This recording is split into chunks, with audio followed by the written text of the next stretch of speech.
Baik, terima kasih Pak Kabid Humas. Rekan-rekan wartawan sekalian, pada siang hari ini saya hanya singkat saja kaitan dengan pemberian asesmen kepada penyidik Polres Pekanbaru berkaitan dengan pengungkapan kasus ini. Bapak Ibu sekalian, bahwa sebagaimana peraturan undang-undang yang baru, jadi proses acara maupun pidana kita menggunakan Undang-Undang Nomor 1 Tahun 2023 tentang hukum pidana dan Undang-Undang Nomor 20 Tahun 2025 tentang acara. Kemudian rekan-rekan sekalian, bahwa Polda Riau, terutama Ditkrimum Polda Riau, memberikan asistensi, kemudian bantuan teknis dan praktis kepada Polresta Pekanbaru untuk pengungkapan kasus ini. Alhamdulillah berkat kerjasama, kolaborasi, koordinasi, baik lintas Polda, alhamdulillah dalam waktu yang tidak terlalu lama, kita berhasil mengungkap para pelaku lengkap dengan barang bukti yang rekan-rekan kami gelar di depan rekan-rekan sekalian.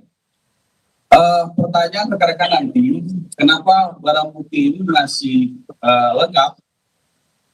Jadi rentan kejadiannya adalah sebenarnya awalnya adalah mereka ingin mencuri.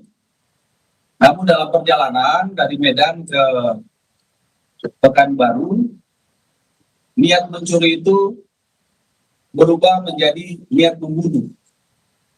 Kawan-kawan sekalian, bahwa rencana awal itu mereka ingin membunuh bukan hanya satu saja, tapi 4 orang yang ada di rumah, yaitu orang tua, kemudian Arnold, dan adiknya Arnold. Semuanya. Dengan tadi sudah disampaikan oleh Pak Kabid Humas, motifnya adalah sakit hati dan ingin menguasai harta. Kawan-kawan sekalian, penangkapan tersangka di Aceh itu dilakukan, mereka baru dari Aceh, lagi dari Medan, selesai baru menyelesaikan kegiatan hiburan di salah satu pub di Medan, kemudian berpisah. Pelaku atas nama SL dan AF itu ke Medan, ke Aceh. Kemudian ke Aceh, menuju ke tempat kos-kosan di kakaknya si inisial SL. Kemudian selang waktu 1 jam dari tibanya para pelaku, kemudian anggota kami berkoordinasi dengan satuan wilayah yang ada di Polda Aceh melakukan penangkapan. Alhamdulillah, yang sudah rekan-rekan saksikan di depan kita semua ini, barang bukti yang kita sita sesuai dengan barang bukti yang kita dapat di TKP. Itu kira-kira rekan-rekan sekalian yang kami sampaikan. Selanjutnya saya serahkan kepada Kabid Humas. Mereka nanti kalau ada pertanyaan, nanti kita akan menjawab pertanyaan-pertanyaan dari rekan-rekan sekalian. Saya akhiri. Assalamualaikum warahmatullahi wabarakatuh. Terima kasih Pak Dirkrimum. Jadi rekan-rekan sekalian, sebagaimana yang disampaikan Pak Dirkrimum tadi, dan juga Pak Kapolresta dengan Pak Kanit Esmod ya, dan juga Kasat Reskrim, secara teknis ini kami betul-betul menjalankan apa yang menjadi aturan di mana Undang-Undang Nomor 1 2023 tentang hukum pidana, kemudian juga aturan hukum acara pidana Undang-Undang Nomor 20 2025. Dengan itu kami tidak bisa menghadirkan terhadap tersangka, dan tersangka sekarang sedang dilakukan pendalaman. Perlu kami jelaskan sekali lagi, sebagaimana tadi awal mulanya adalah kembali lagi adalah ingin melakukan perampokan, tetapi di perjalanan juga berubah pikiran. Kemudian yaitu tadi AF tadi yang mengetahui situasi berada di dalam TKP. Kemudian antara AF dan SL ini adalah baru dikenalnya sekitar tahun 2025, sekitar bulan November. Jadi dari 4 orang ini, 2 orang wanita dan 2 orang pria. Dari 2 orang wanita ini yang tadi tersangka atas nama AF, ya. Yang satu lagi atas nama L. Kemudian yang pelaku utama atau eksekutor tadi atas nama SL. Kemudian satu lagi atas nama E. Jadi mereka antara AFT dan L ini adalah berteman baik dari mulai sejak di SMP di wilayah Sumatera Utara.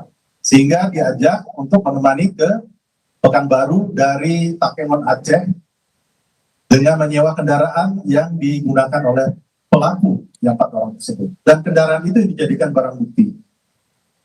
Nah, sesampainya di Pekanbaru tentu berubah pikiran ya di antara mereka. Dan perlu saya sampaikan juga, niat itu berubah dari ingin merampok, akhirnya menjadi melakukan pembunuhan. Jadi sudah direncanakan, sudah 4 kali melakukan suatu perencanaan untuk mensurvei lokasi tempat kejadian perkara tersebut. Dan pada saat itu juga tentunya rasa curiga daripada korban tidak ada sama sekali, karena selama ini hubungan cukup baik.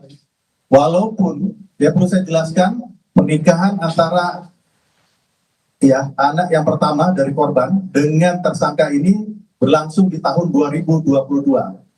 Namun di tahun 2023 tidak sampai 1 tahun itu tersangka keluar dari rumah tersebut, sebagaimana tadi dijelaskan oleh Bapak Dirkrimum, ya karena adanya rasa sakit hati, dan juga dijelaskan juga Pak Kapolres maupun Kasat Reskrim, karena ada suatu tekanan secara verbal. Jadi tekanan secara verbal itu yang membuat dia jadi sakit hati. Jadi itulah awal mulanya kesakit hatinya, karena ada perkataan secara verbal yang dirasakan jadi sakit. Kemudian juga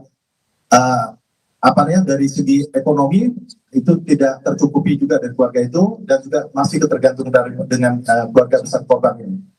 Jadi yang perlu saya sampaikan, setelah berkenalan dengan SL tadi, eksekutor, jadi memang sudah fungsinya satu-satu mempunyai peran dan fungsi masing-masing.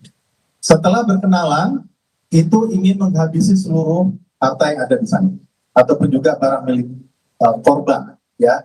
Bahkan tadinya ingin merampok, tapi ini dihabisi dengan pertimbangan akan dia kuras habis, ya, termasuk kendaraan dan sebagainya. Jadi hal ini yang merubah, dan hasil pemeriksaan daripada keempat tersangka tersebut, baik itu adalah AFT maupun dari SL, termasuk E dan L, itu adalah jadi positif menggunakan amfetamin atau ekstasi. Jadi di sini ada suatu pengaruh daripada stimulan dan halusinogen, sehingga pelaku dapat berani melakukan aksinya secara keji. Inilah yang perlu rekan-rekan ketahui. Jadi sekali lagi, ini ada pengaruh daripada obat-obatan terlarang, sehingga pelaku dapat melakukan aksinya secara keji dan melakukan pemukulan dengan menggunakan barang bukti berupa kayu. Ya, sebalok kayu itu, yang kayu broti yang sudah dipersiapkan jauh-jauh hari. Dan pemukulan itu tidaklah cukup sekali mengarah ke kepala dan juga mengarah kepada dada. Diperhitungkan lebih dari 1 kali, hampir mendekati 5 kali. Sampai korban betul-betul meninggal dunia dan dibawa ke kamar mandi. Dan itu ditemukan pertama kali oleh suami korban atas nama Bapak Salmon Meha. Dan secara berjenjang dilaporkan, dan laporan itu disampaikan kepada keluarga dan juga dilaporkan kepada kami dari pihak kepolisian, dan kami menerima laporan dari call center 110. Dan semenjak itu koordinasi kita lakukan backup, baik itu dari Polresta dan juga dari Polda Riau. Itu yang bisa kami sampaikan. Sementara